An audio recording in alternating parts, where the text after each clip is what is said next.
The Red Sox contract offer to Yamamoto may have come out yesterday, but is that a good or bad thing?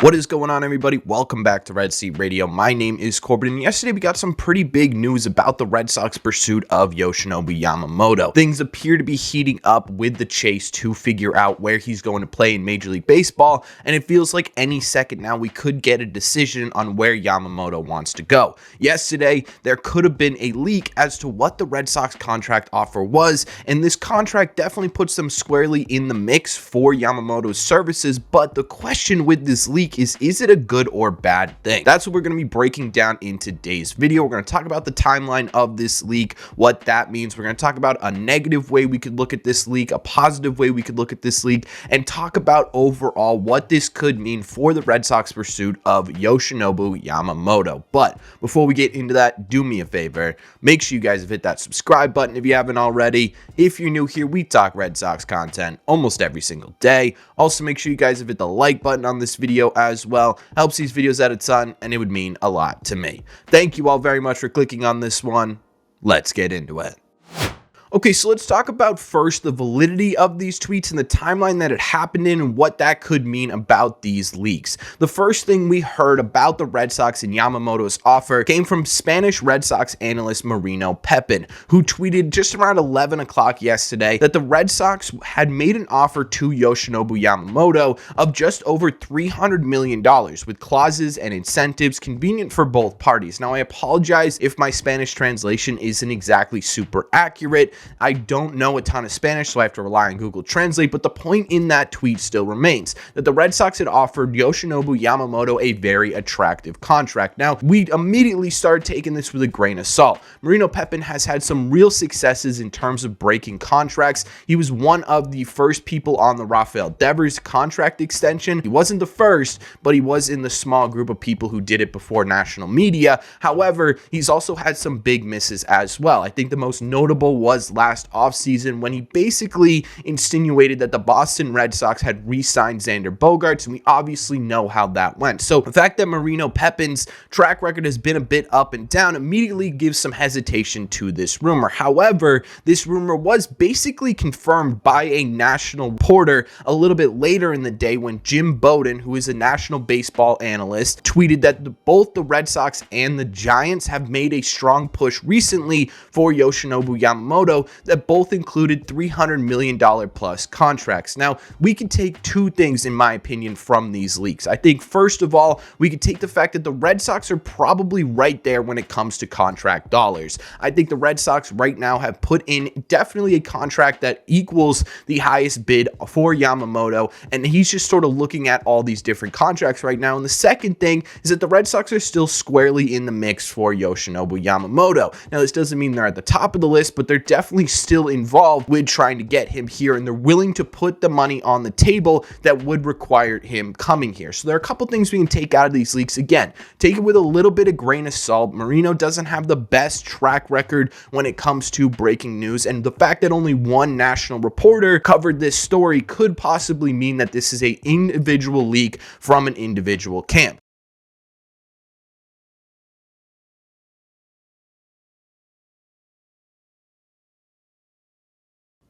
All right, we got some sort of breaking news. While I was editing and recording this video, we got more information about the next steps with the Red Sox and Yamamoto. Again, this was from Marino Pepin, so take it with a little bit of grain of salt, but according to him, the competition for Yamamoto intensifies. The Red Sox are clear that the offer can rise, and everything indicates they will fight until the end. The big part of this is that the Japanese star gladly accepted an invitation to Fenway Park. So now not only do we have the contract proposed first contract offer from the Red Sox, we also have the fact that he may be visiting Fenway Park, which kind of negates everything I just said at the end there, that we may be getting some Yoshinobu Yamamoto news in the next coming days, because what this most likely means is that he's going to visit the top finalist parks, which most likely means we're probably not getting a decision about Yamamoto for bare minimum, probably at least a week, but this is a good thing for the Red Sox, I think. I think the fact that he's willing to come to Fenway is one of the biggest strengths the Red Red Sox have. Being able to tour Fenway, talk about what it means to play in this ballpark, what it means to win in this ballpark, being able to bring people with him to this ballpark and talk to him as well could be a really big advantage for the Boston Red Sox. We know that he's already visited Dodger Stadium. He's probably going to go visit the Bronx, the Mets, probably the Phillies, maybe even the Blue Jays as well. So this is a long line in a long line of lists of things to get done before the Red Sox and Yamamoto even get close to a deal. But in my opinion, this is a really positive sign that Yoshinobu Yamamoto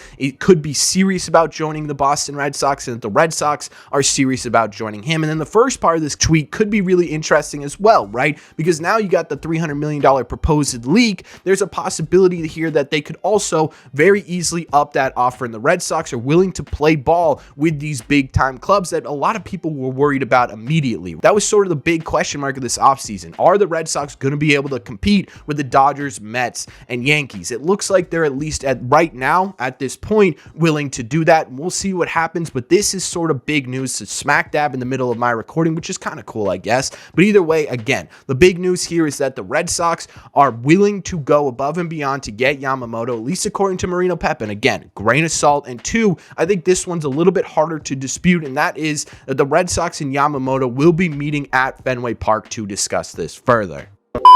Which leads me to the second part of this video, and that's talking about what these leaks could mean for the Boston Red Sox. Is this a good thing or is this a bad thing? I think right now sort of the glaring negatives are pretty big, and I think it starts with the fact that we don't really know where this leak came from, and it could be a play from Yoshinobu Yamamoto's agency, right? We've seen it before a ton of times. We saw it this offseason with the Dodgers and the Blue Jays for Ohtani services. If you leak a team's contract offer, it could push other teams to really be like, oh my God, we got to get in there. We can't lose this guy, and up their offer as well. To me, it feels like a really weird coincidence that the two biggest favorites for Yoshinobu Yamamoto services right now just happen to be the Giants' rival in the NL East and the Yankees' rival in the AL East, right? That feels like a really weird coincidence, and it feels to me like this could be a play from Yoshinobu Yamamoto's camp to say, hey, look, here's what the Red Sox and Giants are offering me. I might go there. Hey, Yankees, hey, Dodgers, you guys gonna match that, or should I just sign this contract now, right? Put some pressure, put some fire under the feet of the Dodgers and the Yankees. And this could very well possibly be exactly why Marino Pepin is getting this information, or exactly why Jim Bowden tweeted this out. The other reason this could be getting tweeted out is on the FSG side of things. They were the ones who leaked this contract to Pepin. They were the ones who leaked this contract to Bowden. And what basically on the negative side of things they're saying right now is, hey, look, we were in the mix. Maybe they don't feel like they're going to get Yamamoto, but they want fans and analysts and everyone to know that they were willing to go to $300 million to get it done. Sort of a, hey, look, we tried. You can't yell at us this year because we tried to get Yamamoto and he just didn't want to come here, right? That, to me, are the two biggest glaring negatives that could be associated with these leaks. But those things don't necessarily have to be a bad thing. If this is a play by Yoshinobu Yamamoto's camp and he's trying to get more money from teams, this could prompt the Red Sox to be like, whoa, wait a second. If you want the Dodgers and the Yankees to up their offer, why don't we just up our offer? Why don't we put another bid in that topples those guys and just get to here right away, right? This could prompt action from the Boston Red Sox because, again, historically, they don't usually have these type of leaks. And to me, the fact that these did get leaked, while it will put some fire under the feet of the Dodgers and the Yankees, it could also light a fire under the Red Sox ass as well, and it could end up working in our favor, which could be a really good thing. Again, it doesn't have to be negative that these got leaked. The other part of this is that it may not be a play at all. It may just genuinely be someone's not as tight-lipped as they should have been, and the information got out, and people need to report what people need to report, right? This could have just simply been not a play by FSG, not a play by Yamamoto, a conversation that probably shouldn't have happened that ended up happening. Because at the same time, right, we're talking about the Dodgers and the Yankees and how much of a coincidence this could possibly be. Realistically, it's probably not a big coincidence. The Yankees also had their contract leaked as well. Their contract was leaked actually well before the Red Sox and Giants put their offers in. So the question is, why, if you were trying to get more money from the Yankees and Dodgers, do you leak the Yankees contract? That doesn't make a ton of sense to me. It shouldn't really make a ton of sense to anybody, If you're trying to get more money, why risk publicizing a contract like the Yankees gave you in order to get more money from them? That doesn't make a ton of sense in my eyes. So this could genuinely just be a link, and it could just genuinely be a coincidence that it just happened to be the Giants and the Red Sox. I think overall, when we're looking at this contract leak in totality, I'm still taking it with a grain of salt. I think it does still sort of solidify the fact that the Red Sox are very much in the mix for Yamamoto, which I think is a good thing, but I do get really worried that this cannot be a coincidence and that Yamamoto is just simply using the Red Sox to get a higher bid from the Yankees, and he's using the Giants to get a higher bid from the Dodgers, and he ends up going to one of those two teams. So in my mind, it's a bit of good and a whole lot of bad, and I really don't know where to stand on this.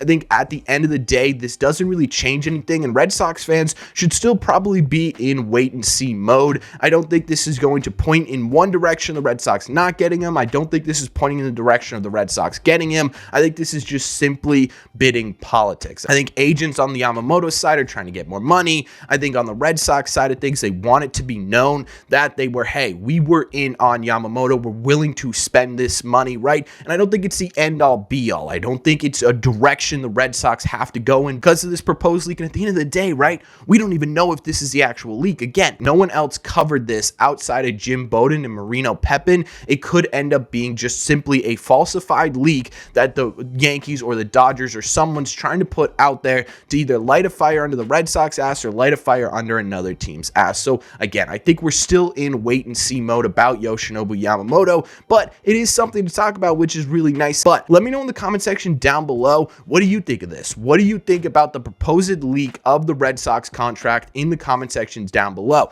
Do you believe it? Do you not believe it? And if you do believe it, is this a good or bad thing that the Red Sox contract was leaked? Let me know all your thoughts in the comment section down below. As always, if you made it to the end of this video, do me a favor. Make sure you guys have hit that subscribe button if you haven't already. If you're new here, we talk Red Sox content almost every single day. Also, make sure you guys have hit the like button on this video as well. Helps these videos out a ton, and it would mean a lot to me. Thank you all very much for clicking on this one, and I will see you in the red seats.